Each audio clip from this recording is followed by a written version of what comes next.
Hi guys, today's topic about parathyroid gland. This is endocrine glands behind the thyroid gland. They are usually 4 in number but may found up to 9. Maximum number may be 9. There are 2 superior and 2 inferior parathyroid glands. As you know, 2 superior derive from the 4th pharyngeal pouch and inferior one from the 3rd pharyngeal pouch. If you see the development of parathyroids, these are the pharyngeal pouches. This is first pouch, second, third, and fourth. If this inferior parathyroid, the dorsal part of the third pharyngeal pouch develop into the inferior parathyroids, and because of this goes in location inferiorly to the superior parathyroid because of thymus migration. Thymus develop from ventral part of the third pharyngeal pouch. So this fourth pharyngeal pouch derivative lag behind because of thymus pulling. So this inferior parathyroid develop from third pharyngeal pouch and superior parathyroid develop from the fourth pharyngeal pouch. The parathyroids are oval lentiform in shape and about 4 2 mm in diameter. Weight about 40 to 50 milligram and they are brownish and caramel in color. The common locations of 2 superior parathyroid and 2 inferior parathyroid. The superior parathyroid most commonly constant in position. They are mostly constant in position within thyroid capsule, and they found in the middle of the posterior border of the thyroid gland, exactly in the middle. But 2 inferior parathyroid are variable in position. They found within the capsule, commonly inferior to the inferior thyroid artery near the lower pole, and outside the capsule above the inferior thyroid artery near the lower pole or within the thyroid lobe.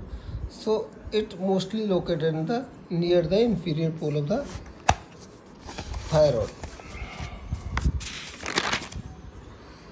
As you see, this is the posterior part of the thyroid. So this is the location. Mostly this is here in the middle of the and near the inferior pole. There are 2 inferior parathyroid glands.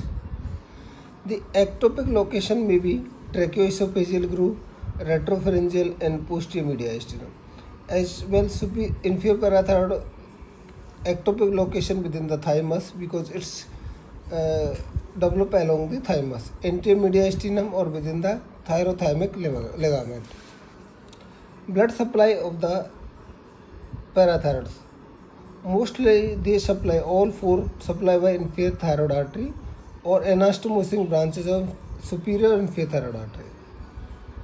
But sometime may supply the superior one may supply from the superior thyroid artery. The venous drainage by the superior thyroid vein, inferior thyroid vein or middle thyroid vein. Mainly superior thyroid vein supply the drain into by the superior thyroid vein. The lymphatic drainage by the paratracheal and deep cervical nodes. Physiology: there are 2 cell types in the parathyroid. Chief cells which secrete the PTH, and occipital cells we are poorly understood what their real function, we don't know. This PTH mainly involved in the calcium metabolism. It's about 84 amino acid protein. And normal PTH level is about 10 to 65 picogram per ml. This parathyroid level we should done before the total thyroidectomy and after the total thyroidectomy, because we will come to know if there is hypoparathyroidism developing or not, so that you can correct accordingly. The PTH functions are mainly it involves the calcium resorption and convert vitamin D to 1,2-dihydroxycholecalciferol, which is active form of the vitamin D. It also increases the absorption of the calcium and phosphorus from the gut. It also stimulates the osteoclastic activity which mobilizes the calcium from the bone. So this is all about parathyroid. So you should know this is very important for the surgical aspect as well as medical management. Thank you so much.